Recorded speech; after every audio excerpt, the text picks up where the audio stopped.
আসসালামু আলাইকুম সুপ্রিয় শিক্ষার্থী, কেমন আছো? আশা করি সবাই ভালো আছো, সুস্থ আছো। তোমাদের সাথে আজকের অনলাইন ক্লাসে উপস্থিত আছি আমি ডিকার পারভিন, সহকারী অধ্যাপক, উদ্ভিদ বিজ্ঞান বিভাগ, ঢাকা কলেজ, ঢাকা। আমার অনার্স দ্বিতীয় বর্ষের ছাত্ররা, তোমাদের সাথে আমার আজকের class taxonomy of angiosperm code 202। তোমাদের সাথে আমার আজকে নবম লেকচার ক্লাস।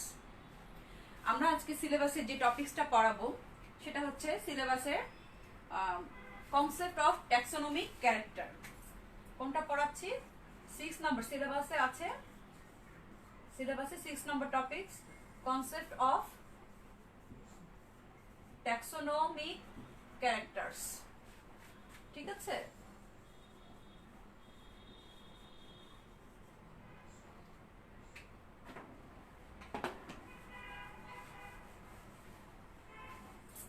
এই কনসেপ্ট অফ ট্যাক্সোনমিক ক্যারেক্টার্স বা মরফোলজিক্যাল ক্যারেক্টার্স যেটা বলো বা আঙ্গিক বৈশিষ্ট্য, সেটা কি? যে জীবের শ্রেণীবিন্যাসের মূল ভিত্তি হচ্ছে তার বৈশিষ্ট্য।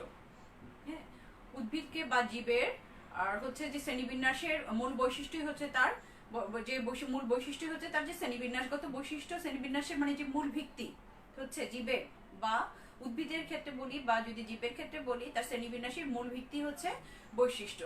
সেটা হতে পারে বিভিন্ন আকার, আকৃতি, গঠন, এগুলো সাদৃশ্য, বৈসাদৃশ্য, আচরণ, এই যে গুণগুলো বা বলো বা এগুলাই হচ্ছে কি বৈশিষ্ট্য। এগুলোকেই বলা হচ্ছে যে আঙ্গিক বৈশিষ্ট্য বা ট্যাক্সোনমিক বৈশিষ্ট্য।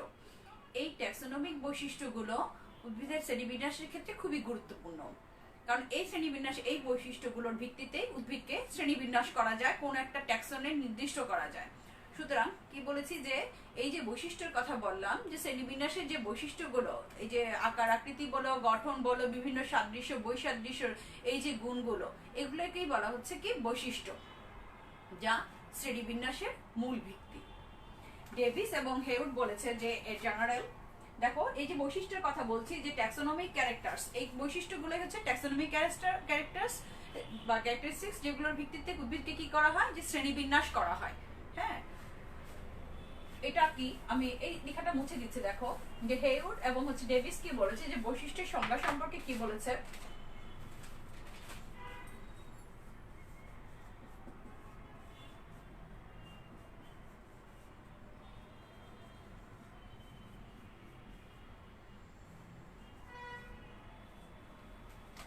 A general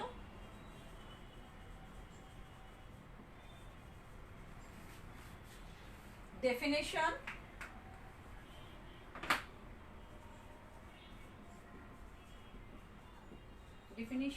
of a character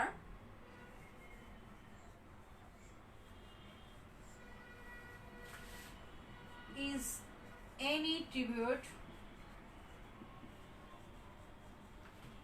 or descriptive phrase referring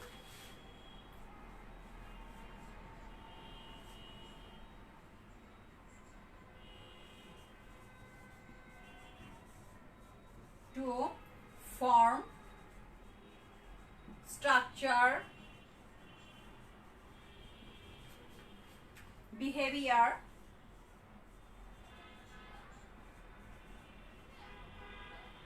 which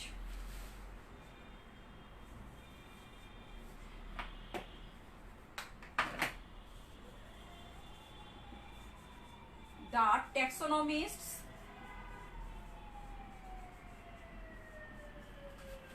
separate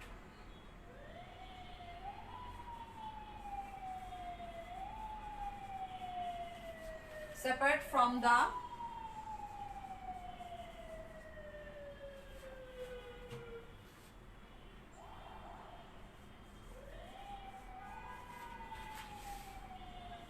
whole organisms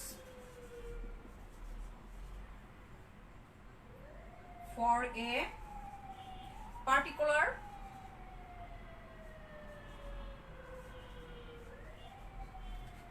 purpose such as comparison or interpretation.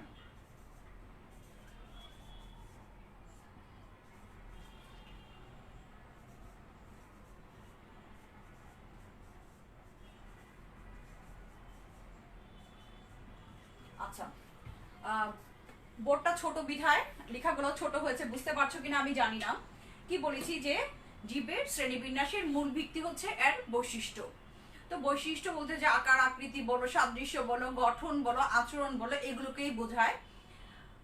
Davies এবং হেউড 1963 শ্রেণীবিন্যাসের এই যে বৈশিষ্ট্য সম্পর্কে একটা সংজ্ঞা দিয়েছে, সেটা হচ্ছে যে a general definition of a character is any tribute or descriptive phrase referring to form, structure, behavior which the taxonomy separate from the whole organism for a particular purpose such as comparison or interpretation.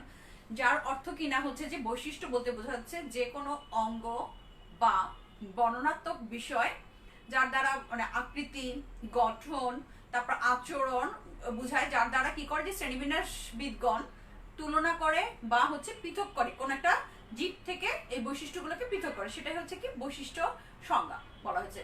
তো এই যে বৈশিষ্ট্যের কথা বলছি, যে বৈশিষ্ট্যের নির্বাচন শ্রেণীবিন্যাসের ক্ষেত্রে খুবই গুরুত্বপূর্ণ একটা বিষয়, যার ভিত্তিতে কিনা উদ্ভিদকে বিভিন্ন ট্যাক্সনে ভাগ করা যায় বা শ্রেণীবিন্যাস করা যায়।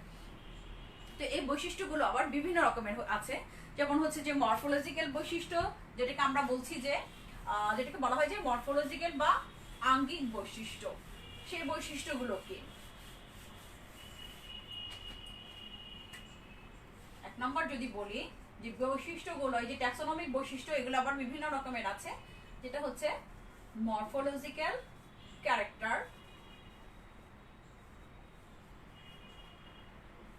বা আঙ্গিক বৈশিষ্ট্য। ঠিক আছে,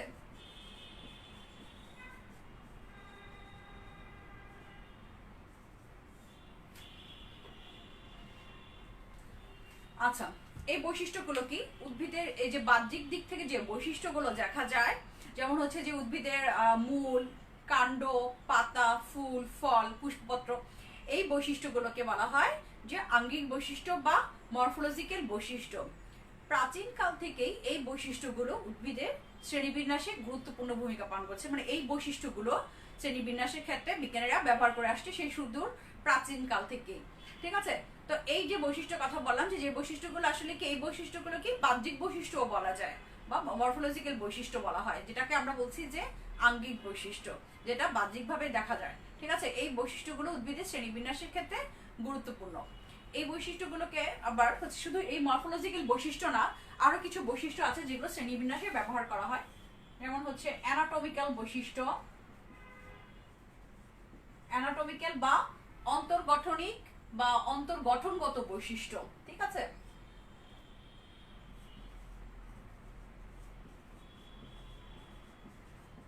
অন্তর্গঠনগত বৈশিষ্ট্য বা ক্যারেক্টার।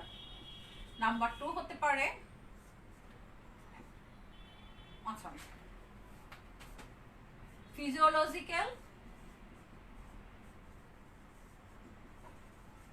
লজিক্যাল বা শারীরতাত্ত্বিক বৈশিষ্ট্য। ঠিক আছে,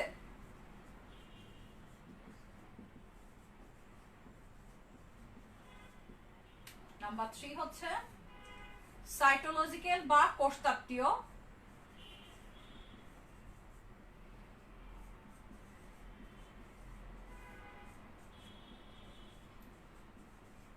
কোষতাত্ত্বিক বৈশিষ্ট্য।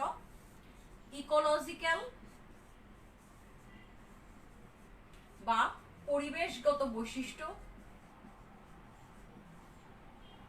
ঠিক আছে, নাম্বার 5 হচ্ছে বায়োকেমিক্যাল বা জৈব রাসায়নিক বৈশিষ্ট্য।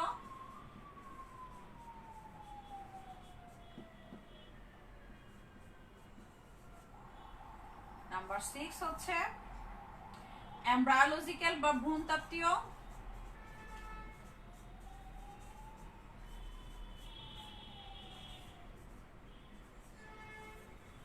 ভ্রূণতত্ত্বীয় বা ভ্রূণতাত্ত্বিক বৈশিষ্ট্য। এবং হচ্ছে নাম্বার 7 আমি উপরে লিখে দিচ্ছি, যেহেতু আমার বোর্ডটা ছোট দেখা যাচ্ছে না, সো আমি নাম্বার 7টা উপরে লিখে দিচ্ছি। আশা করি আমার স্টুডেন্টরা কি দেখতে পাচ্ছ। ঠিক আছে, এবং যারা আজকের ক্লাসে উপস্থিত আছো তারা অ্যাটেন্ডেন্স হিসেবে কমেন্টসে রোল নাম্বারটা লিখে দিয়ে যাবে, ঠিক আছে? নাম্বার 7 হচ্ছে পেলিনোলজিক্যাল, লজিক্যাল বা পড়ার সম্বন্ধীয়, ঠিক আছে? যেটাকে তোমাদের আলাদা একটা চ্যাপ্টারই আছে এটা।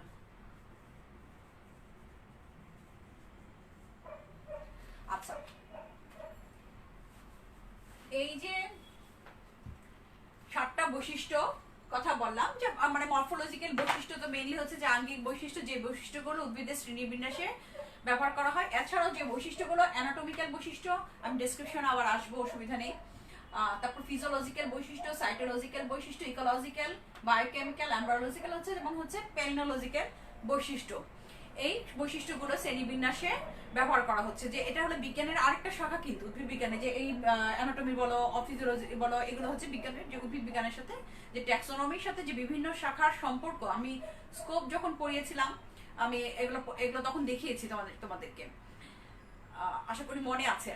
যাই হোক, তো এই যে বললাম যে এই বৈশিষ্ট্যগুলোকে আবার উদ্দেশ্য এবং কার্যাবলীর ভিত্তিতে কতগুলো ভাগ করা যায়। কোনগুলো সেগুলো? এখানে তো বললাম আমি 8টা বৈশিষ্ট্যের কথা বললাম, যে মরফোলজিক্যাল বৈশিষ্ট্য, ট্যাক্সোনমিক বৈশিষ্ট্যের মাঝে।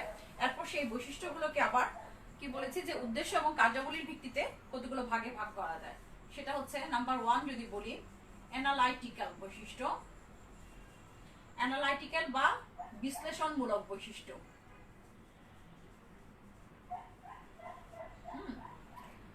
আমি এক্সাম্পল দিব, বলবো। আমি আগে বৈশিষ্ট্যগুলোর নাম লিখে নিই। সিনথেটিক বৈশিষ্ট্য, সিনথেটিক বা সংশ্লেষণমূলক যেটা,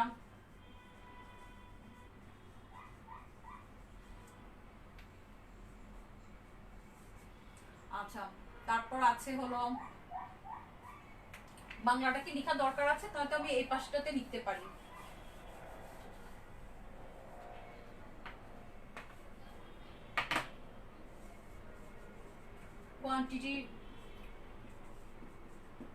কোয়ান্টিটিভ বৈশিষ্ট্য,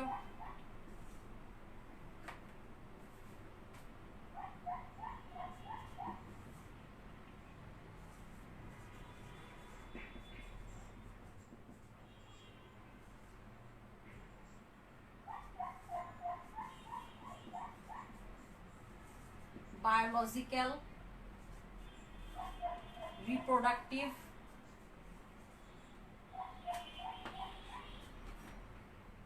অ্যাডাপ্টেশন ক্যারেক্টার, অ্যাডাপ্টেশন বা অ্যাডাপ্টেটিভ যেটাই বলে, অ্যাডাপ্টেশন বা অভিযোজনগত বৈশিষ্ট্য যেটা।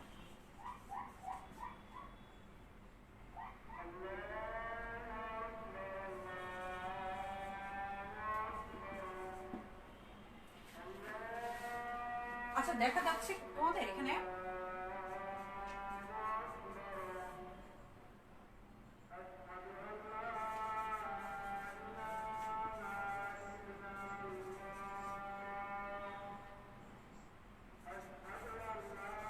Good character, bad character. আচ্ছা, আমি গুড ক্যারেক্টার ব্যাড ক্যারেক্টার পড়াবো, তার আগে আমি একটু বলে নিচ্ছি। তোমাদের অনেক সময় আসে যে শ্রেণীবিন্যাসে ভালো বৈশিষ্ট্য মন্দ বৈশিষ্ট্য বলতে কি বুঝো, বা ভালো বৈশিষ্ট্য মন্দ বৈশিষ্ট্যের মধ্যে তুলনা করো, ঠিক আছে? তোমরা এটা আরেকটু ডিটেলসে আলাদা কোশ্চেন হিসেবে পড়বে।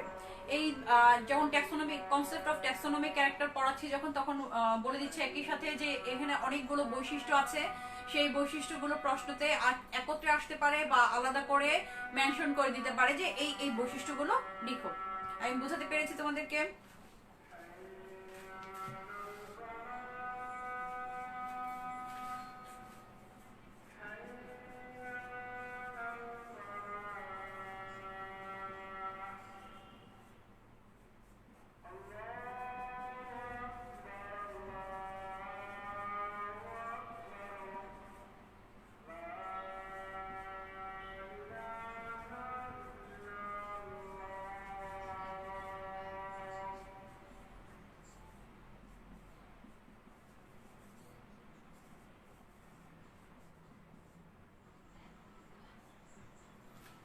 আচ্ছা, এখানে 13টা বৈশিষ্ট্য লিখেছি। দেখো, কি বলেছিলাম যে প্রথমে বললাম আমি মরফোলজিক্যাল বৈশিষ্ট্যের কথা বললাম, যেগুলো হচ্ছে আঙ্গিক বৈশিষ্ট্য, যে বৈশিষ্ট্যগুলোকে বাহ্যিক বৈশিষ্ট্যও বলা যায়। যেমন হচ্ছে মূল, কাণ্ড, পাতা বলো, পুষ্প বলো, সেগুলো পুষ্পপত্র বলো, সেগুলো যে বৈশিষ্ট্যগুলো আমরা বাহ্যিকভাবে দেখতে পাই, সেই বৈশিষ্ট্যগুলো হচ্ছে যে আঙ্গিক বৈশিষ্ট্য বা মরফোলজিক্যাল বৈশিষ্ট্য। এছাড়া আর কি বলেছি যে মরফোলজিক্যাল বৈশিষ্ট্য ছাড়াও আরো যে বৈশিষ্ট্যগুলো আছে সেগুলো হচ্ছে অ্যানাটমিক্যাল বৈশিষ্ট্য, ফিজিওলজিক্যাল বৈশিষ্ট্য বা physiological character, ecological character, cytological character, biochemical, palynological, embryological, এরকম 7টা ক্যারেক্টারের কথা আমি বলেছি। মানে মরফোলজিক্যাল বৈশিষ্ট্য সহ 8টা বৈশিষ্ট্য। এগুলো হচ্ছে কি মেইন বৈশিষ্ট্য, বা এগুলো হচ্ছে শ্রেণীবিন্যাসের অন্যান্য যে বিষয় যেটা আছে, যে অন্যান্য শাখার যে জ্ঞানগুলো, সেগুলো শ্রেণীবিন্যাসে ভিত্তি হিসেবে কাজ করে যে বৈশিষ্ট্যগুলো। তো এই যে বৈশিষ্ট্যগুলো বললাম, সেই বৈশিষ্ট্যগুলোকে আবার উদ্দেশ্য এবং কার্যাবলীর ভিত্তিতে যে ভাগ করা হয়েছে সেটা হচ্ছে এই যে 13টা ভাগ, সেটার কথা বলছি। তো কি বলেছে, অ্যানালাইটিক্যাল ক্যারেক্টার বা বিশ্লেষণমূলক বৈশিষ্ট্য। এই বৈশিষ্ট্যগুলো কোনগুলো, যে যে সমস্ত বৈশিষ্ট্যগুলো কিনা উদ্ভিদের যে শনাক্তকরণে, হ্যাঁ, কোনো প্রজাতি বা ট্যাক্সার শনাক্তকরণ বলো, পৃথকীকরণ বলো, এক বা অথবা হতে পারে যে এক ট্যাক্সন থেকে অন্য ট্যাক্সন পৃথকীকরণে যে বৈশিষ্ট্যগুলো ব্যবহার করা হয় সেগুলোকে বলা হয় অ্যানালিটিক্যাল বৈশিষ্ট্য বা বিশ্লেষণমূলক বৈশিষ্ট্য। অ্যানালাইটিক্যাল ক্যারেক্টারের মাঝে যে এই যে বৈশিষ্ট্যগুলো, এগুলো সীমিতভাবে কি প্রযোজ্য, মানে বৈশিষ্ট্যগুলো সীমিত আকারে থাকে। যেমন হচ্ছে যে এইখানে বৈশিষ্ট্যগুলো এমন ভাবে থাকে যে সাধারণত প্রজাতি, যেটা শ্রেণীবিন্যাসের সর্বনিম্ন স্তর কোনটা, প্রজাতিকে বলা হয়। হ্যাঁ, যে প্রজাতি শনাক্তকরণে দেখা যায় যে একটা প্রজাতি থেকে আরেকটা প্রজাতি শনাক্তকরণের ক্ষেত্রে সাধারণত অ্যানাটমিক্যাল বৈশিষ্ট্যগুলো ব্যবহার করা হয়। একটা এক্সাম্পল দিচ্ছি, তোমরা কর্কোরাস ক্যাপসুলারিসের নাম শুনেছো, যেটা কিনা মালভেসি ফ্যামিলির, এটা কি তোষাপাটের কথা বলা হয়, তাই না? যে কর্কোরাস ক্যাপসুলারিস, কর্কোরাস ওলিটোরিয়াস, এগুলোর হচ্ছে দুইটা কি কর্কোরাস সেম। তো মুছে দিচ্ছি, দেখো তোমাদের সুবিধার্থে এক্সাম্পলটা আমি দিচ্ছি।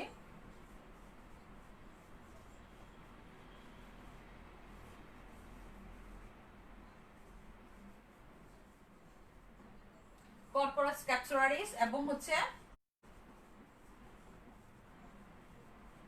কর্কোরাস ওলিটোরিয়াস, এটা পাটের দুইটা, একটা তোষা পাট, একটা দেশি পাট, দুইটা প্রজাতি। এই দুইটা প্রজাতি দেখো জানাসটা একই, কিন্তু স্পিসিসটা বা প্রজাতিটা আলাদা। এক্ষেত্রে সাধারণত যে একটা বৈশিষ্ট্য বলেছি যে সীমিত আকারে এটা প্রযোজ্য, মানে ব্যবহার করা হয় এক্ষেত্রে, যেমন হচ্ছে প্রজাতি থেকে প্রজাতি পৃথকীকরণের ক্ষেত্রে, যে ক্ষেত্রে কি বলেছি যে এখানে ক্যাপসুলের উপর ভিত্তি করে এই দুইটা প্রজাতিকে আলাদা করা হয়েছে। কর্কোরাসের দুইটা প্রজাতি, একটা হচ্ছে ক্যাপসুলারিস আর একটা হচ্ছে কি ওলিটোরিয়াস। এই দুইটা প্রজাতিকে ক্যাপসুলের বৈশিষ্ট্যের উপর ভিত্তি করে পৃথক করা হয়েছে। কর্কোরাস ক্যাপসুলারিসের ক্ষেত্রে ক্যাপসুলটার আকারটা হচ্ছে গোলাকার, আর কর্কোরাস ওলিটোরিয়াসের ক্ষেত্রে ক্যাপসুলের আকারটা হচ্ছে লম্বা। যে বৈশিষ্ট্যটাকে কাজে লাগিয়ে শ্রেণীবিন্যাসে কি করেছে, এই দুটাকে আলাদা ট্যাক্সনে ভাগ করা হয়েছে। ঠিক আছে, এরপর আসো সিনথেটিক বৈশিষ্ট্য বা হচ্ছে যে সংশ্লেষণমূলক বৈশিষ্ট্য বা সিনথেটিক ক্যারেক্টার।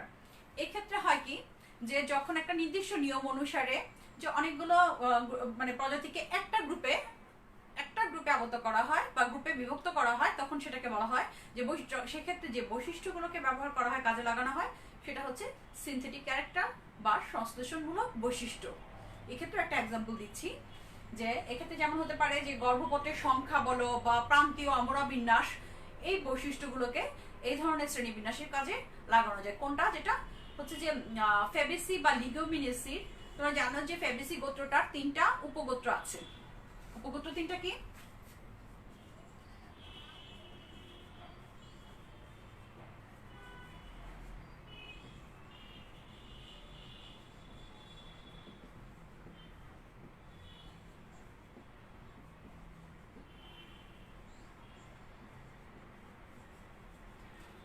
এই যে 3টা উপগোত্র লিগোমিনেসি বা ফেবেসি যেটা বলো, যে গোত্রের 3টা উপগোত্র, এদেরকে গর্ভপত্রের সংখ্যা এবং প্রান্তীয় আমরা বিন্যাস এই বৈশিষ্ট্যের উপর ভিত্তি করে এই 3টা উপগোত্রকে একত্রে একটা গোত্র কিসে রাখা হয়েছে, ফেবেসিতে রাখা হয়েছে। ঠিক আছে,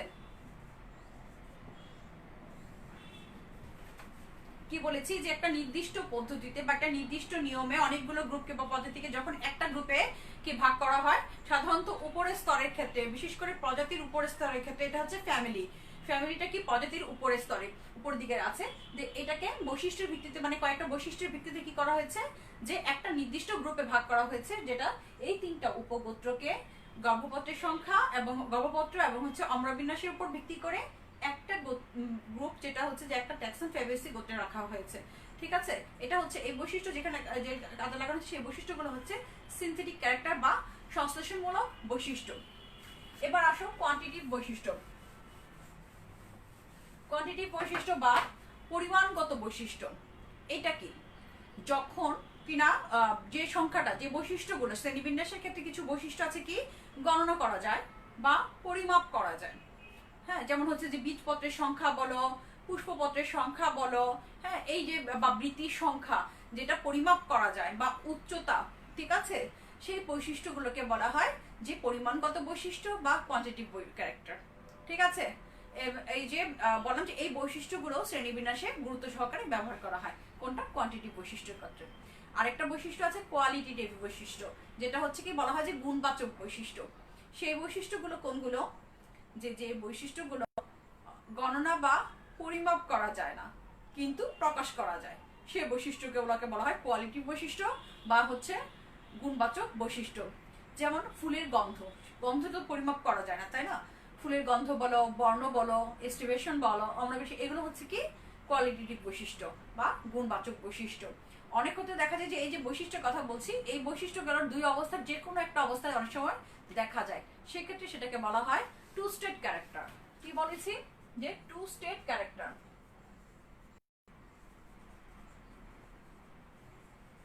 টু স্টেট ক্যারেক্টার, ঠিক আছে, যেমন সরল পাতা, যৌগিক পাতা, দুইটা অবস্থার যে কোনো একটা দেখা যায়। ঠিক আছে, বা উপপত্রের বলতে পারো,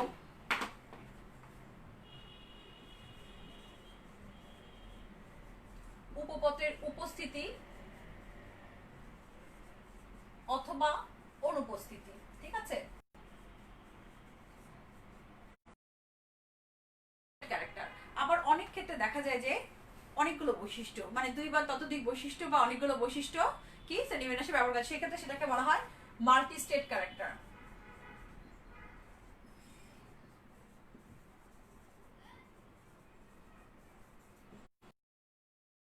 কি যেমন হচ্ছে যে যদি ফলের কথা বলো, ফলটা কিরকম হতে পারে, গোলাকার হতে পারে, সরি এটা তো আকারে চলো, ফল হচ্ছে ড্রুপ, কিছু কিছু ক্ষেত্রে দেখা যায় যে গোত্রের ক্ষেত্রে ফলটা হচ্ছে ক্যাপসুল হতে পারে, ড্রপ হতে পারে, বেরি বেরি বেরি হতে পারে, সিলিকোয়া হতে পারে, এরকম বিভিন্ন ধরনের ভেরিয়েশন যখন দেখা যায় সেই বৈশিষ্ট্যগুলোকে কি বলা হচ্ছে যে মাল্টি স্টেট ক্যারেক্টার।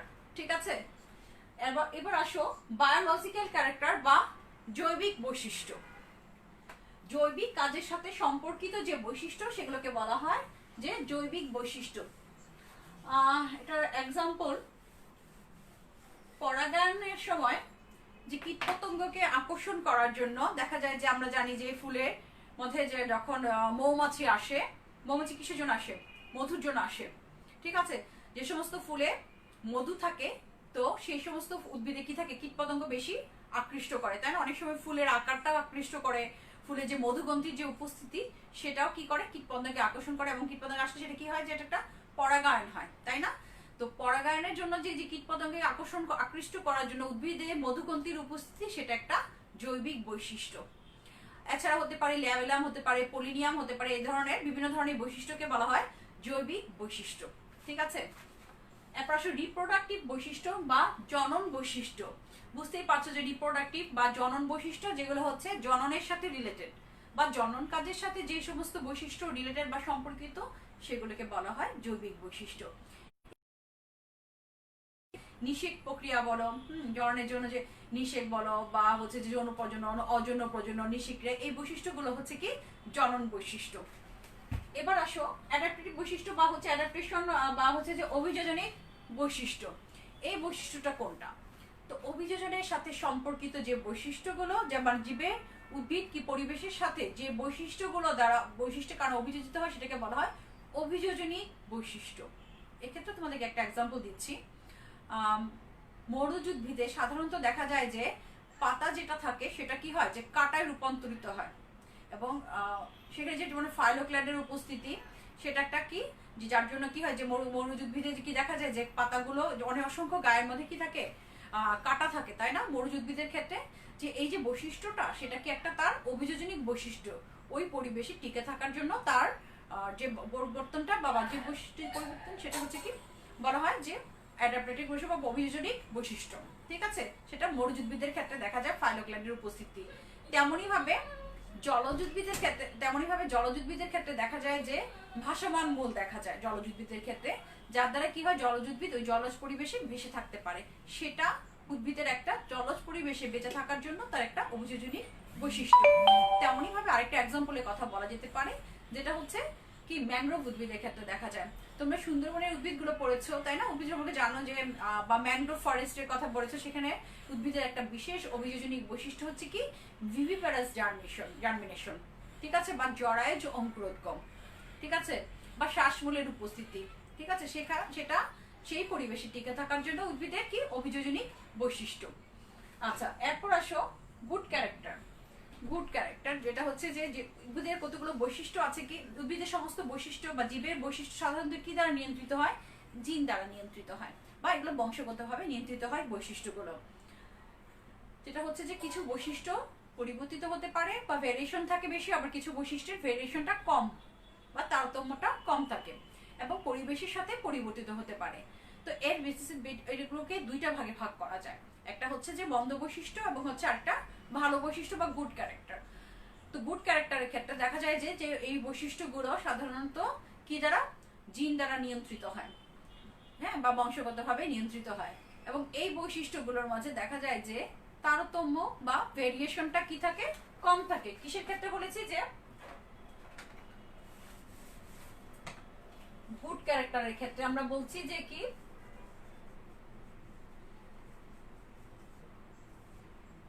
ভেরিয়েশনটা কি থাকে, ভেরিয়েশন বা তারতম্যটা কম থাকে, ঠিক আছে। এবং এই বৈশিষ্ট্যগুলো কি জিন দ্বারা নিয়ন্ত্রিত হয়। এই বৈশিষ্ট্যগুলো কি পরিবেশের সাথে, পরিবেশ যেমনই থাকুক সে চেঞ্জ হয়ে যায় না পরিবেশের সাথে, মোটামুটি এটা কি থাকে একটা কনস্ট্যান্ট একটা বৈশিষ্ট্য, যেটা পরিবেশের সাথে সে চেঞ্জ হয়ে যেতে পারে যায় না পরিবেশের তারতম্যের কারণে বা পারিপার্শ্বিক অবস্থার কারণে। যেমন হতে পারে যে গর্ভপত্রের সংখ্যা বলো, তারপর অধিগর্ভ গর্ভাশয়, অর্ধগর্ভ গর্ভাশয়, পুষ্পপত্রের সংখ্যা, অমরা বিন্যাস, এই বৈশিষ্ট্যগুলো জীবের ক্ষেত্রে এই বা সমান্তরাল শিরাবিন্যাস, জালিকা শিরাবিন্যাস, এই বৈশিষ্ট্যগুলো সাধারণত পরিবেশের সাথে পরিবর্তিত হয়ে যায় না। এবং এক্ষেত্রে এই বৈশিষ্ট্যগুলোকে বলা হচ্ছে যে গুড ক্যারেক্টার বা ভালো বৈশিষ্ট্য।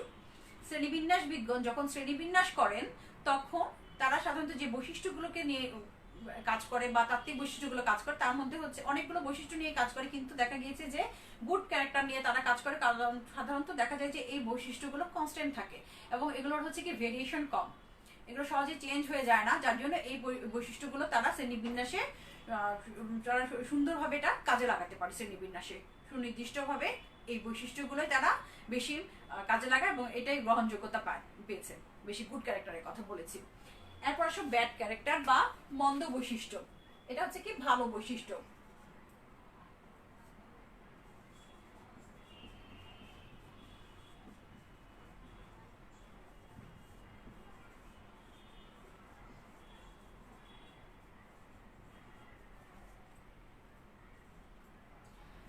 মন্দ বৈশিষ্ট্য জাস্ট এটার মানে বুঝতেই পারছো যে যে বৈশিষ্ট্যগুলোর ভেরিয়েশনটা হচ্ছে বেশি, তারতম্যটা বেশি, এবং হচ্ছে পরিবেশের সাথে পারিপার্শ্বিক অবস্থার সাথে সেটা চেঞ্জ হয়ে যেতে পারে সহজে, ঠিক আছে।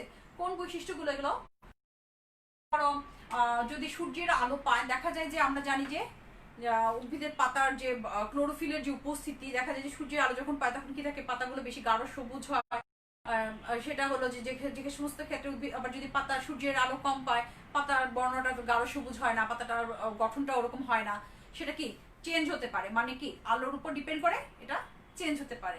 আবার যদি বলি মাটির উপর, অনেক ক্ষেত্রে দেখা যায় যে মাটিতে যদি প্রয়োজনীয় পুষ্টি উপাদান থাকে তবে উদ্ভিদের উৎপাদন বলো বা ফলন বলো যেরকম পাওয়া যায়, বা উদ্ভিদের আকৃতি উচ্চতা বলো যেরকম হওয়ার কথা সেরকম পাওয়া যায় যদি মাটির বৈশিষ্ট্য ঠিক থাকে। আবার যদি মাটির বৈশিষ্ট্যটা চেঞ্জ হয়ে যায় তাহলে কি হয়, উদ্ভিদের গঠন বলো, আকৃতি বলো, ফলন সবই চেঞ্জ হয়ে যায়। তো এই বৈশিষ্ট্যগুলোকে বলা হচ্ছে যে কি হয়েছে ব্যাড ক্যারেক্টার বলা হচ্ছে, কারণ তারা পরিবেশের সাথে কি চেঞ্জ হয়ে যেতে পারে, বৈশিষ্ট্যগুলো চেঞ্জেবল বৈশিষ্ট্য, এবং হচ্ছে এই বৈশিষ্ট্যগুলোর কি তারতম্য বা সেগুলোকে বলা হয় ব্যাড ক্যারেক্টার বা হচ্ছে মন্দ বৈশিষ্ট্য। তো শ্রেণীবিন্যাসবিদগণ যখন শ্রেণীবিন্যাস করেন তখন সাধারণত এই বৈশিষ্ট্যগুলোকে নিয়ে কাজ করলে, যেহেতু চেঞ্জ হয় বেশি বা তারতম্য বেশি, সো এগুলোতে প্রায় তারা বিভিন্ন ধরনের সমস্যার সম্মুখীন হতে পারে বিধায় এই বৈশিষ্ট্যগুলো তারা কি করে, অ্যাভয়েড করেন। তোমরা তোমাদের পড়ার জন্য যেটা বলছি যে মন্দ বৈশিষ্ট্য ভালো বৈশিষ্ট্য বলতে কি বুঝো, বা ব্যাড ক্যারেক্টার গুড ক্যারেক্টার্স এর মধ্যে তুলনা করো তোমরা। আচ্ছা, এরপর আসো এক্সোমরফিক ক্যারেক্টার। আমি প্রত্যেকটার সাথেই মোটামুটি এক্সাম্পল দিয়ে যাচ্ছি, তোমরা এক্সাম্পল সহই পড়বে, ঠিক আছে? নেক্সট কি বলেছি, এক্সোমরফিক ক্যারেক্টার।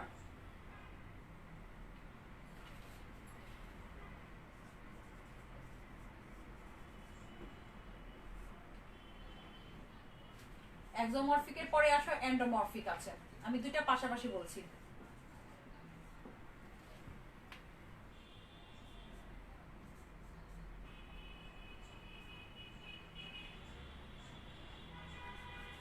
দশ নম্বর হচ্ছে এক্সোমরফিক ক্যারেক্টার, যেটাকে অনেকটা বলা হয় যে মরফোলজিক্যাল বৈশিষ্ট্যের মতোই, যেটাকে কি বলা হচ্ছে বাহ্যিকভাবে যে বৈশিষ্ট্যগুলো উদ্ভিদে কি আমরা দেখতে পাই সেই বৈশিষ্ট্যগুলোকে বলা হয় এক্সোমরফিক বৈশিষ্ট্য বা কি বাহ্যিক বৈশিষ্ট্য।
আচ্ছা, আমরা যদি মানে এটা সংক্ষেপে আঁকা হয়েছে, বোর্ড যেহেতু ছোট, তো বলছি যে আমরা যদি একটা সপুষ্পক উদ্ভিদ দেখি, যে আমরা কি থাকে যে সপুষ্পক উদ্ভিদে ফুল ফল সবকিছুই কি দেখা যায়, উদ্ভিদের মাটির নিচে যে অংশটা সেটা হচ্ছে কি, এটাকে বলা হয় মূল বলা হয়, তাই না? এটা প্রধান মূল, মূল থেকে আবার কি বের হয়েছে শাখা মূল, প্রশাখা মূল রয়েছে, মূলে মাটির উপরে যে অংশটা সেটাকে বলা হয় কাণ্ড। এখানে কি হচ্ছে যে পাতা আছে, ফুল আছে, ফল আছে, এই যে বৈশিষ্ট্যগুলো আমরা যেটা কি বাহ্যিক দিক থেকে দেখতে পাই সেই বৈশিষ্ট্যগুলো হচ্ছে এক্সোমরফিক বৈশিষ্ট্য বা বাহ্যিক বৈশিষ্ট্য। এই বৈশিষ্ট্যগুলোকে আবার হচ্ছে কি মরফোলজিক্যাল বৈশিষ্ট্য বলা যায়, যে আঙ্গিক বৈশিষ্ট্য বলা যায়। সাধারণত শ্রেণীবিন্যাসবিদগণ যে বৈশিষ্ট্যগুলো নিয়ে কাজ করে বা গুরুত্ব দেয়, সেই প্রাচীনকাল থেকে এই বৈশিষ্ট্যগুলোকে নিয়েই ওনারা কাজ করছে, যে গুরুত্ব শ্রেণীবিন্যাসের ক্ষেত্রে এই বৈশিষ্ট্যগুলো কি, এই যে বাহ্যিক বৈশিষ্ট্য বা এক্সোমরফিক বৈশিষ্ট্যের কথা বলছি বা এক্সোমরফিক ক্যারেক্টারের কথা বললাম, এই বৈশিষ্ট্যগুলো শ্রেণীবিন্যাসের ক্ষেত্রে খুবই গুরুত্বপূর্ণ, যেগুলো যে বললাম এটা, এবং এই বৈশিষ্ট্যগুলোকে কি বলা হচ্ছে আঙ্গিক বৈশিষ্ট্য বলা যায়, ঠিক আছে? এরপর আসো এন্ডোমরফিক বৈশিষ্ট্য। এক্সোমরফিক বৈশিষ্ট্য যেটা বললাম যে বাহ্যিক দিক থেকে দেখা যায়, তাহলে এন্ডোমরফিক বৈশিষ্ট্যগুলো কি, যেটা হচ্ছে কি অন্তর্গঠনগত বৈশিষ্ট্য বা অ্যানাটমিক্যাল বৈশিষ্ট্য বলা যায়। এই এক্সোমরফিককে যেমন বললাম যে মরফোলজিক্যাল বলা যায়, তেমনি ভাবে এন্ডোমরফিক যেটা আছে সেটাকে অ্যানাটমিক্যাল ক্যারেক্টারও বলা যায়, ঠিক আছে?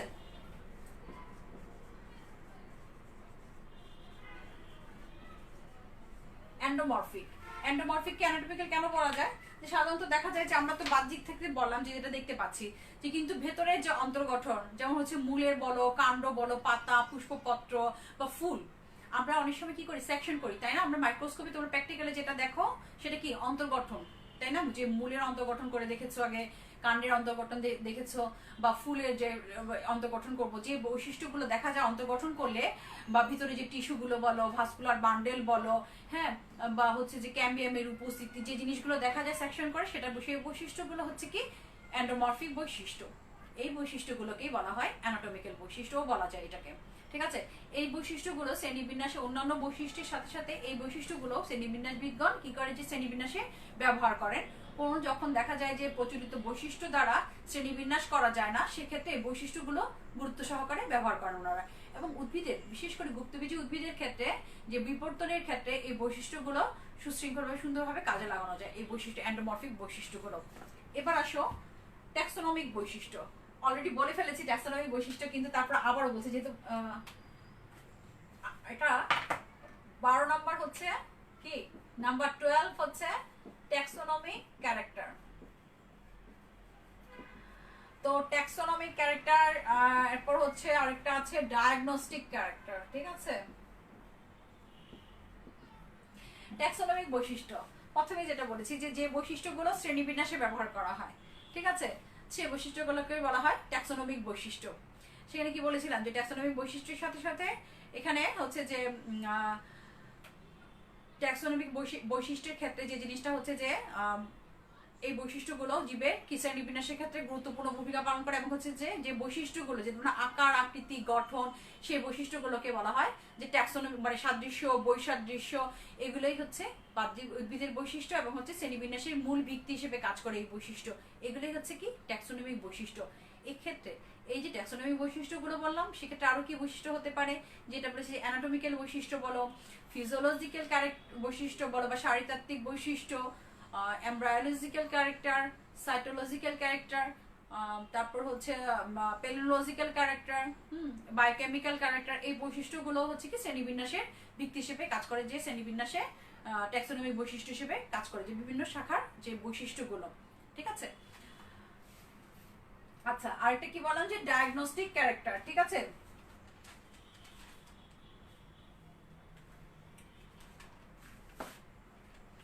আচ্ছা, বাহ্যিক বৈশিষ্ট্যের মধ্যে, আচ্ছা একটা কথা আছে যে কি বলেছিলাম যে বাহ্যিক বৈশিষ্ট্যটা সম্পর্কে রেডফোর্ড একটা কথা বলেছে, যেটা আসলে তোমাদেরকে বলতে ভুলে গিয়েছিলাম, যেটা হচ্ছে যে রেডফোর্ড বলেছে 1986 basic language for plant classification, identification, characterisation এবং হচ্ছে রিলেশন, যেটাকে বলা হয় বাহ্যিক বৈশিষ্ট্য, ঠিক আছে? আচ্ছা, আরেকটা যেটা বলছি ডায়াগনস্টিক বৈশিষ্ট্য, যেটা লাস্ট নাম্বার, যেটা যে কনসেপ্ট অফ ট্যাক্সোনমিক ক্যারেক্টারসের লাস্ট টপিকসটা হচ্ছে যে তোমাদেরকে ডায়াগনস্টিক বৈশিষ্ট্য। সেই বৈশিষ্ট্যগুলোকে তোমরা বুঝতেই পারছো যে ডায়াগনোসিস করা বা শনাক্ত করা। সাধারণত দেখা যায় যে কোনো কিছু শনাক্তকরণ বা পৃথকীকরণ, হ্যাঁ, বা চিহ্নিতকরণের ক্ষেত্রে যে বৈশিষ্ট্যগুলো ব্যবহার করা হয় সেটাকে বলা হয় ডায়াগনস্টিক ক্যারেক্টার বা শনাক্তকৃত বৈশিষ্ট্য, শনাক্তকারী বৈশিষ্ট্য, ডায়াগনস্টিক ক্যারেক্টার। তো এগুলো কি হয় যে সাধারণত দেখা যায় যে ট্যাক্সার ক্ষেত্রে বা কোনো প্রজাতির শনাক্তকরণের ক্ষেত্রে এমন কিছু বৈশিষ্ট্য থাকে যা সমন্বিতভাবে অন্যান্য ক্ষেত্রে, অন্যান্য ট্যাক্সার ক্ষেত্রে থাকে না। এমন কিছু বৈশিষ্ট্য আছে যেটা দ্বারা, ধরো আমি যদি বলি ফ্যামিলির কথা বলি, যে এক একটা গোত্র মানে বা এক একটা উদ্ভিদের ক্ষেত্রে, পরিবারের ক্ষেত্রে এমন কিছু বৈশিষ্ট্য আছে যেটা শুধু সেই উদ্ভিদেই দেখা যায়, অন্য কোনো উদ্ভিদে দেখা যায় না, এবং সেটা দ্বারা সেই উদ্ভিদটাকে শনাক্ত করা যায়।